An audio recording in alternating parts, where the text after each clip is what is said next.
Selain mengecek lokasi bencana, Presiden Prabowo Subianto juga memimpin rapat terbatas bersama jajaran menteri dan kepala daerah. Rapat digelar di Posko Terpadu Penanganan Bencana Alam Aceh di Landasan Udara Sultan Iskandar Muda Aceh Besar Aceh. Dan saat rapat, sejumlah kepala daerah lokasi terdampak hadir secara online. Presiden juga sempat menelpon Bupati Aceh Tengah dan berjanji untuk terus berusaha membuka akses ke lokasi terdampak sehingga bantuan bisa tersalurkan secara optimal. Saya dapat laporan kondisi memang.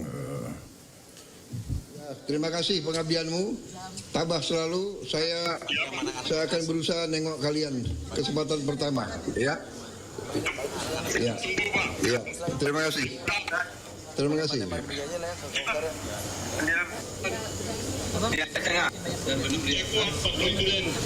Terima kasih.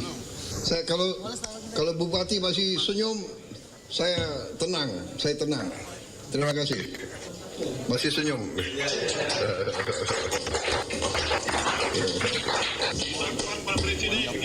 Bersama kami, pemirsa, Komisi Informasi Pusat atau KIP kembali menggelar sidang sengketa informasi terkait ijazah Presiden ke-7 Republik Indonesia Joko Widodo.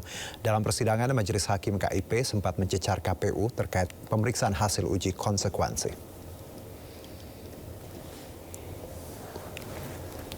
Ya, sidang hari ini beragendakan pemeriksaan hasil uji konsekuensi terhadap 9 item yang disembunyikan KPU terkait ijazah Jokowi.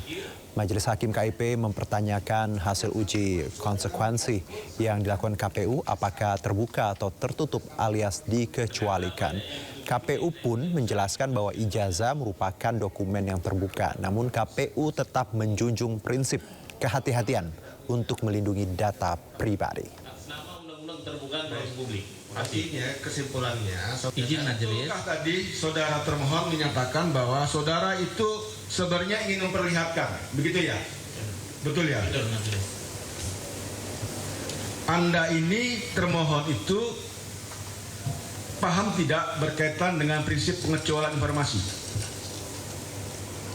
Kalau Anda membuat ruang untuk orang melihat, entah itu melihat seluruhnya, melihat sebagian, Anda berarti tidak mengecualikan informasi tersebut. Jadi memang waktu mediasi juga sudah terbuka, cuman saya nggak mau sampaikan di sini. Waktu itu karena kami diatur oleh gentleman agreement, waktu itu tidak boleh membukakan hasil mediasi. Cuman mungkin ada sempat dulu disebut bahwa mereka menawarkan saya 9 item untuk saya lihat sendiri. Namun saya bilang mendingan dikasih 3 yang dibuka tapi semua publik melihat. Waktu itu ya, akhirnya kita deadlock. Ternyata di mediasi itu juga mereka sempat bilang kalau boleh jangan uji konsekuensi.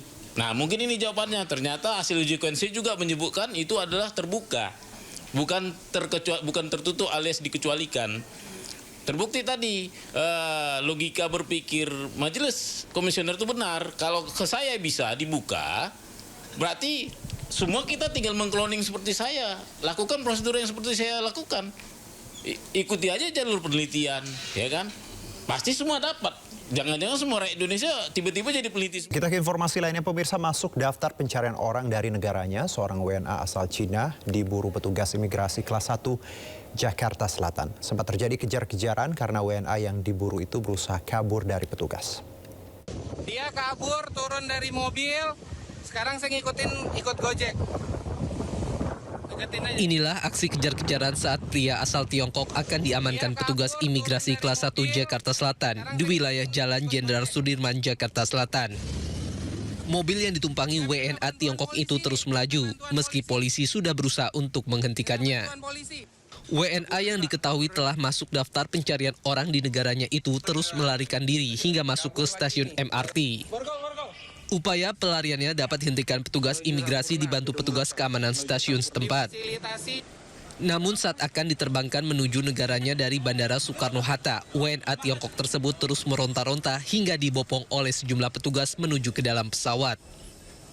Selain memiliki catatan kriminal di negaranya, WNA Tiongkok tersebut juga tidak melaporkan keberadaannya saat berada di Indonesia, sehingga masuk dalam daftar tangkal yang mencegahnya kembali masuk ke Indonesia. Minta bantuan polisi nih. Dari Jakarta, Helmi Sajangbati, iNews melaporkan. Pemirsa, Taman Safari menyambut bayi panda pertama yang lahir di Indonesia. Presiden Prabowo bahkan memberi nama bayi panda tersebut dengan panggilan Rio.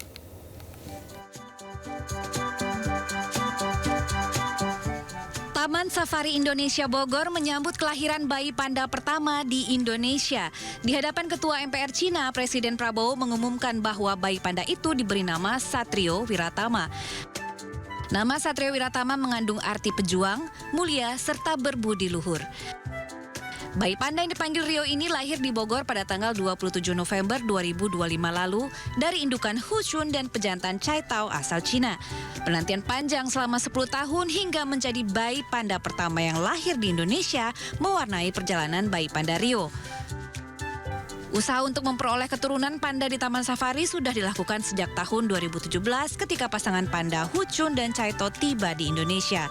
Setelah berkali-kali perkawinan alami yang gagal, bayi panda Rio akhirnya berhasil dilahirkan pada tahun ini.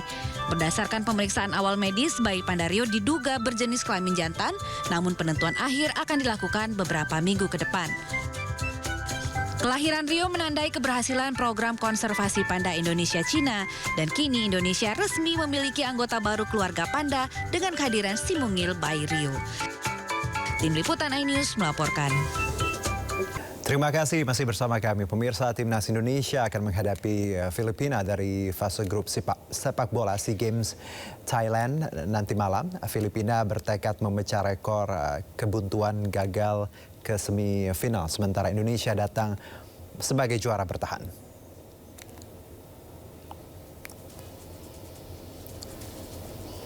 Laga yang akan berlangsung pukul 6 sore ini, pemirsa, disiarkan langsung oleh RCTI, diprediksi akan berjalan cukup sengit. Indonesia yang datang sebagai juara bertahan punya misi melewati laga perdana SEA Games dengan hasil menang. Sementara Filipina bertanding dengan semangat tinggi untuk mengalahkan Myanmar 2-0 di laga perdana. Tekad mengalahkan Indonesia akan memecah kebuntuan Filipina yang selalu gagal lolos semifinal sejak 34 tahun belakangan. Tentu misi Filipina tak mudah mengingat Indonesia akan diperkuat 5 bintangnya seperti Ivan Jenner, Donny Tri Pamungkas, Rafael Struijk, dan tentu bintang baru Indonesia Mauro Zylstra.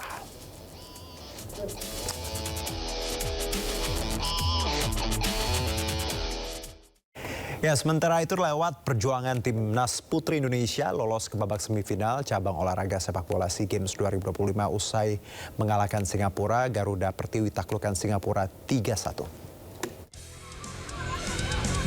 Berikan saja kali ini Rosdila Siti bergerak. Lewat perjuangan Timnas Putri Indonesia lolos ke semifinal cabang olahraga sepak bola SEA Games 2025 usai mengalahkan Singapura di Stadion IP Chonburi. Mengenakan seragam putih-putih, Garuda Pertiwi langsung bermain menekan. Namun di menit 22, gawang Indonesia justru kebobolan lewat skema serangan balik. Nur Farhanah membobol gawang Idris Dewu usai lepas dari kawalan Vivi Oktaviani. Kita lihat bagaimana Singapura, Nur Farhanah binti Ruhaizat. Usai tertinggal, Garuda Pertiwi langsung bangkit menyamakan kedudukan di menit 31. Umpan terobosan dituntaskan Isa Rob dengan melepaskan tendangan kaki kirinya membobol gawang Singapura.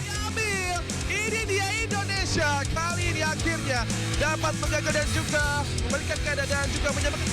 Pada babak kedua, Akira memasukkan Claudia Sumen.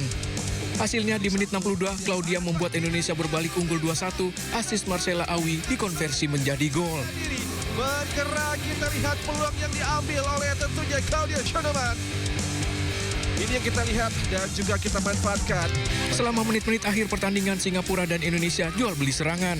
Namun memasuki masa injury time menit 90+5, Aulia Al-Buharoh mengubah skor menjadi 3-1. Bergerak dengan sangat percaya diri Aulia Al-Buharoh. Kita lihat pemirsa, sangat percaya diri, sangat tenang, sangat confidence, menambah pundi-pundi gol bagi. Berkat kemenangan ini, Timnas Putri Indonesia dipastikan lolos ke babak semifinal. Tekankan kukunya di atas kepala singa dari sang Garuda Pertiwi di laga hari ini.